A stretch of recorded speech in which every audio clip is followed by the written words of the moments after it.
Vikosi vya Iran vimeripotiwa kufanya mashambulizi mapya ya makombora na ndege zisizokuwa na rubani katika kambi nyingi za kijeshi za Marekani katika eneo lote la Mashariki ya Kati, huku ikiwaonya raia kujiepusha na Wamarekani, kwani vita na Marekani na Israel havionyeshi dalili ya kupungua.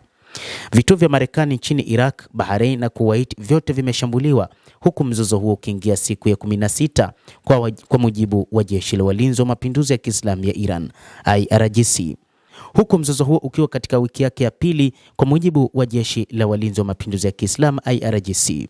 Ndege zetu hatari zinatafuta sehemu moja baada ya nyingine ili kutafuta maficho ya wanajeshi wa Marekani katika eneo hilo, na baada ya kupata taarifa za kijasusi zitampiga kila gaidi wa Marekani katika eneo hilo, msemaji wa kamanda mkuu wa jeshi la Iran aliongeza.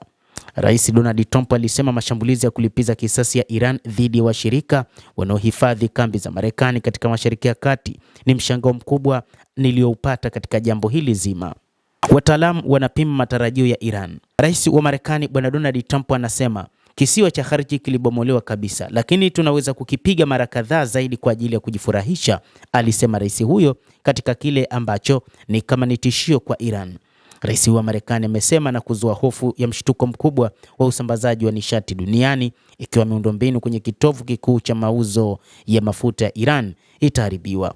Trump alidai mapema siku hiyo kwamba Uchina, Japan na mataifa mengine yanayotegemea usafirishaji wa mafuta kupitia mlango bahari wa kimkakati wa Hormuz kupeleka vitengo vyao vya wanamaji kulinda trafiki ya baharini. Iran inasema njia ya maji inasalia wazi na salama kupita, lakini kwa mataifa rafiki. Tehran ilikejeli Washington kwa kuomba msaada baada ya mwamvuli wake wa usalama kuahidi washirika wa kikanda.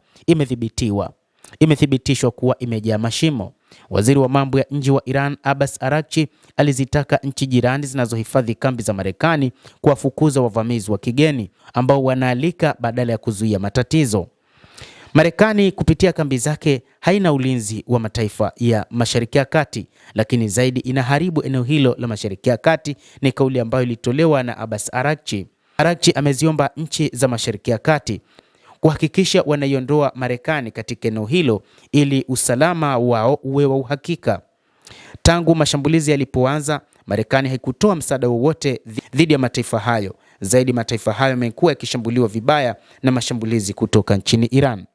Mtazamaji, endelea kutufuatilia, lakini usisahau kulike, usisahau kucomment, kadhalika kusubscribe channel yetu hii upate habari hizi kwa mapana kupitia The World News. Mimi ni Adam Hussein. Endelea kuwa nasi wakati wote, endelea kutufuatilia uweze kuyafahamu mengi yanayojiri katika ulimwengu. Endelea kuwa nasi wakati wote.